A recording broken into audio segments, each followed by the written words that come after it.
Assalamualaikum warahmatullahi wabarakatuh dan salam sejahtera. Okay, kita teruskan PDPR sambung pada minggu lepas untuk PDPR kumpulan A di rumah.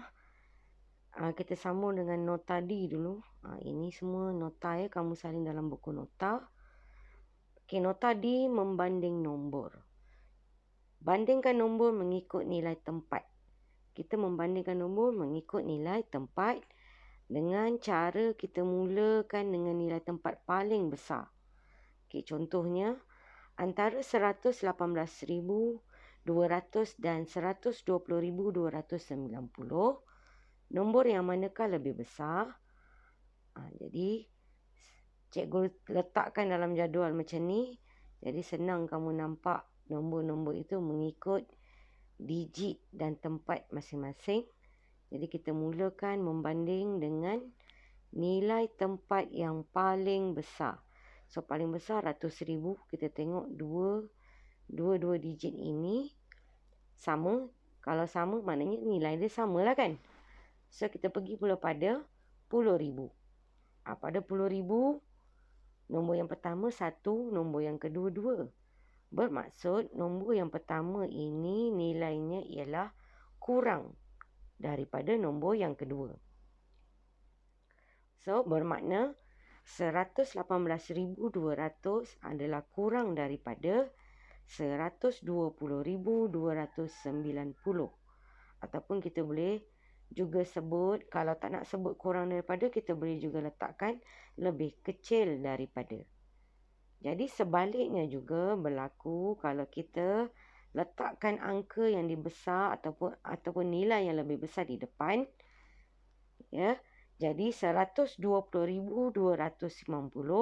kalau berbanding dengan nombor yang satu lagi ni, dia lebih besar sebab kita letak dia di depan. Ya. Jadi 120,290 lebih daripada 118,200 ataupun lebih besar daripada 118,200. So, ini nota yang pertama, nota D. Kamu salin ini dalam buku nota. Okay. Seterusnya kita pergi pada nota E. Okay. Nota E ialah menyusun nombor. Kita menyusun nombor mengikut dua cara, iaitu tertib menaik dan juga tertib menurun. Kalau kita susun dalam tertib menaik, kita mulakan dengan nombor paling kecil. Okay, kat sini cikgu tunjukkan contoh. Bayangkan kalau kita nak mudah ingat, kita bayangkan tangga. Macam kita nak naik tangga, kita mulakan dengan tempat yang rendah, kita nak naik ke tempat yang tinggi. Ya, jadi kalau tertib menaik, kita mulakan dengan nombor yang paling kecil dan akhirnya last sekali nombor yang paling besar. Begitu juga sebaliknya kalau tertib menurun. Tertib menurun, bayangkan awak nak turun. Awak nak turun daripada tempat yang tinggi, turun ke tempat yang lebih rendah. Jadi kalau kita nak menyusun nombor dalam tertib menurun, kita mulakan dengan nombor yang paling besar dan akhir sekali kita susun last sekali nombor yang paling kecil. Jadi awak ingat tangga. Kalau menaik macam mana, tangga menurun macam mana. Okey. Contoh soalan. Susun kad-kad nombor di bawah secara tertib menaik dan tertib menurun. Ini dia kad-kad nombor tersebut. Okay, tertib menaik. Jadi kita mulakan dengan nombor yang paling kecil. Nombor yang paling kecil antara keempat-empat kad ini ialah, perhatikan, ini 540,000 lebih, 538, 536, 541. Jadi antara keempat-empat kad ni, 536,500 ialah nilai yang paling kecil. Dan diikuti dengan 538,900. Seterusnya 540,500 dan yang terakhir 541,250. Ini cara susunan dalam bentuk tertib menaik. Kamu mulakan dengan nilai paling kecil dan akhir sekali dengan nilai paling besar. Okey, sebaliknya kalau kita nak susun dalam tertib menurun. Kalau dalam tertib menurun, kamu terbalikkan je. Mulakan dengan nombor yang terakhir, ya, dan diikuti dengan last sekali, akhir sekali nombor yang paling kecil. Jadi cikgu harap kamu faham penerangan ni, ya. Ada 2 nota yang kamu kena salin hari ni. Nota D membanding nombor dan juga nota E menyusun nombor. Okay, ini nota E.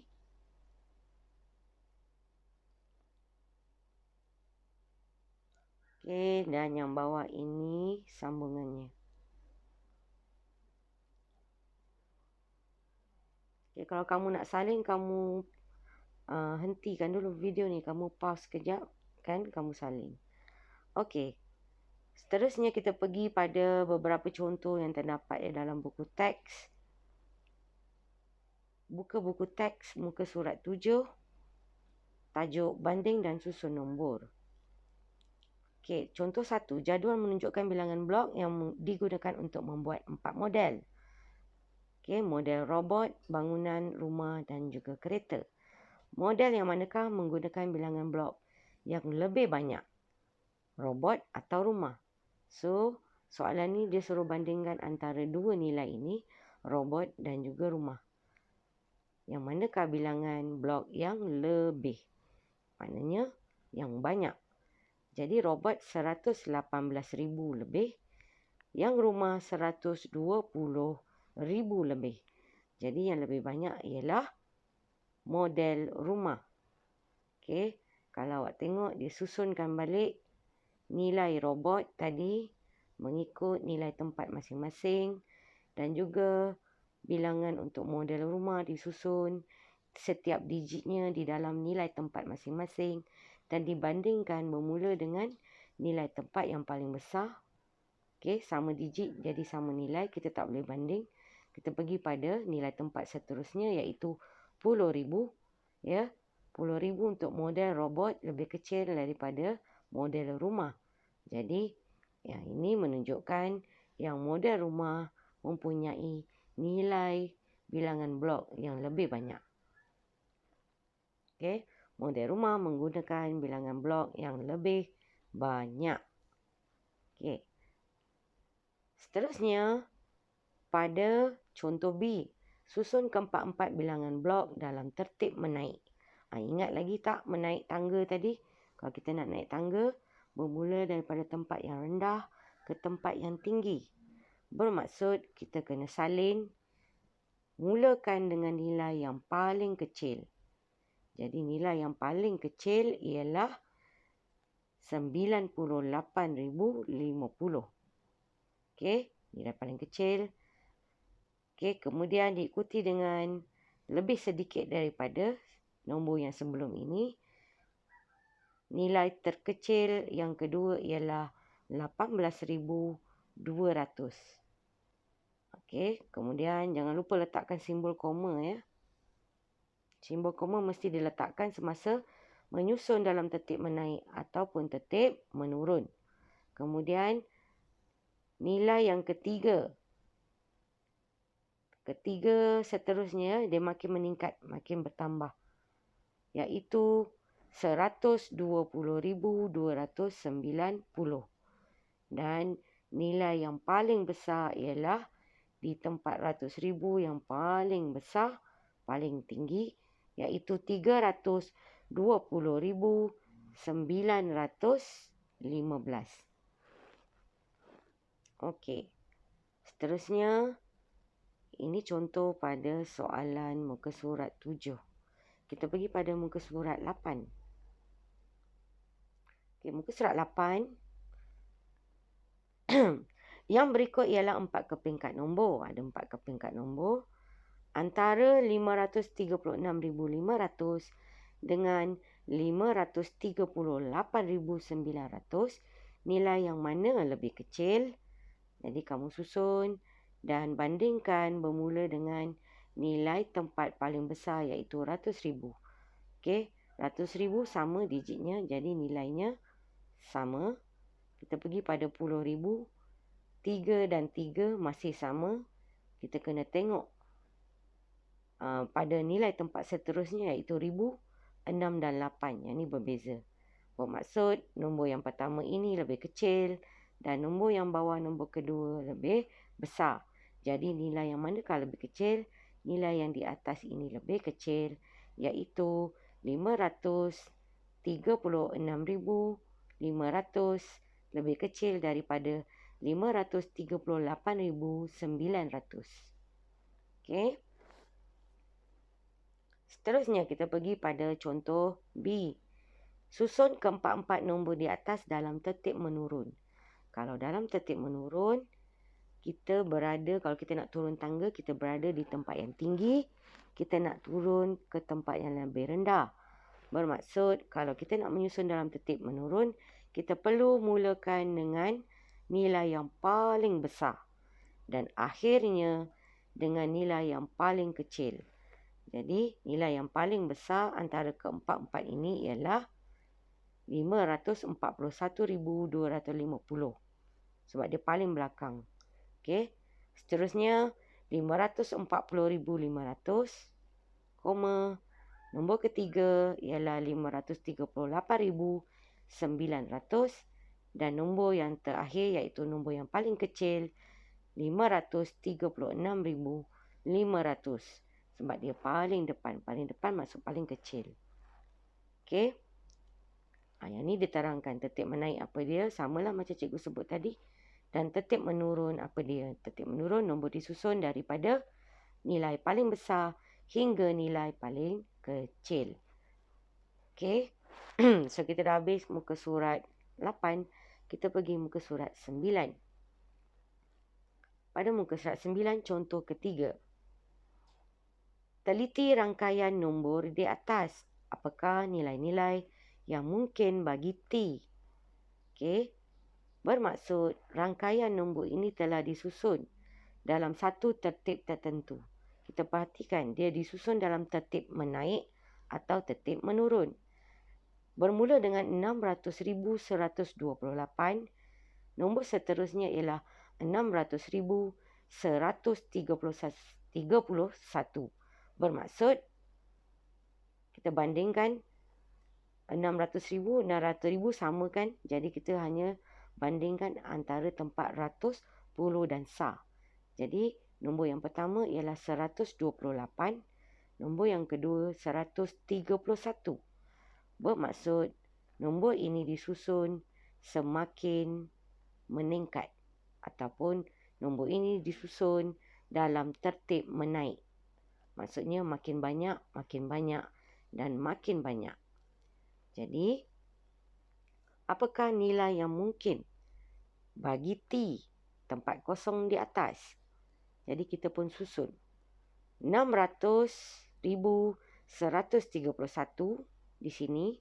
Jadi, sebelumnya mestilah 600,130. Kalau di sini 131, seterusnya 132, 133 masih lagi di dalam lingkungan nilai yang mungkin bagi T. Seterusnya 600,134. Baru kita jumpa nombor pada susunan yang keempat ni.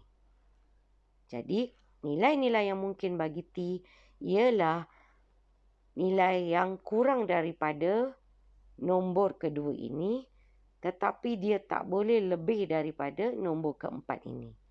Jadi, nilai-nilai yang mungkin bagi T ialah 600,132 atau 600,133. Jadi, kita ada dua jawapan. Salah satu pun boleh diterima.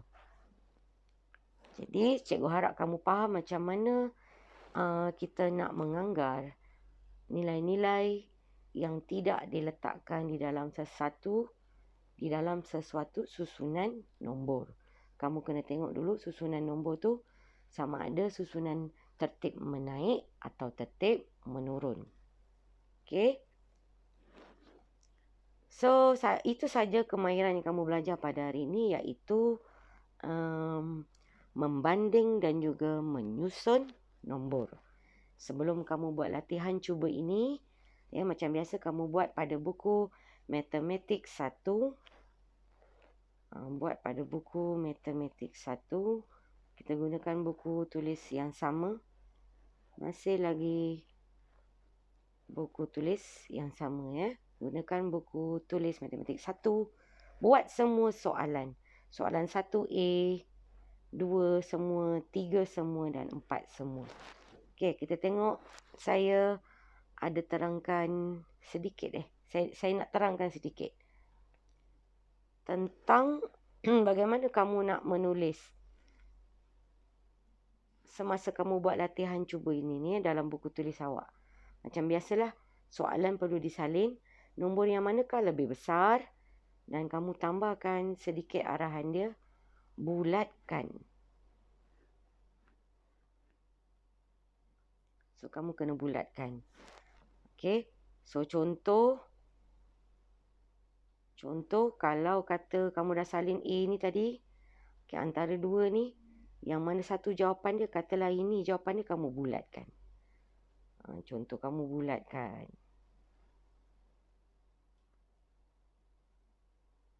Katalah ini. Kamu kena bulatkan nombor yang macam mana?